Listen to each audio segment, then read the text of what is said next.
মানুষগুলাকে একটু দেখে রাখতে হবে, যে বাইরের লোকজন যদি আসে, হ্যাঁ, তাদের দিকে একটু নজর দিতে হবে যে তোমার বাড়ি কোথায়।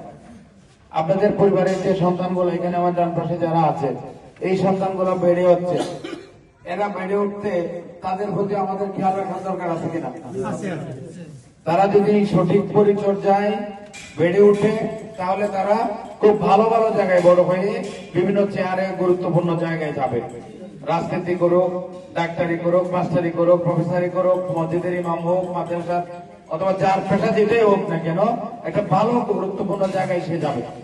কিন্তু যদি আপনারা পরিবারের কর্তারা যদি সঠিকভাবে তাদের খোঁজ খবর না রাখি, একটা জায়গা থেকে সে যদি লাইনে চ্যুত হয়ে যায়, তখন সে কিন্তু একটা পকেটে হয়ে যাবে। একটা চোর ডাকাতের সংস্পর্শ পেলে সে নিজেও একটা ডাকাত হয়ে যাওয়ার সম্ভাবনা আছে, আছে না?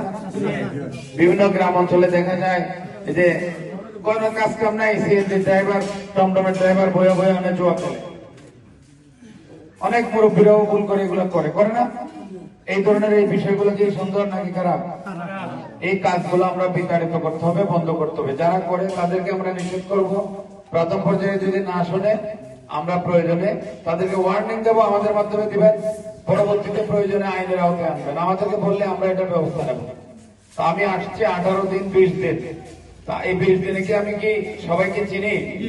কোনটা ভালো লোক কোনটা খারাপ লোক সেটা পরিচয় করাই দিতে হবে কিন্তু আপনাদের মাধ্যমে। আমি এই জন্যই এখানে আসা। আপনার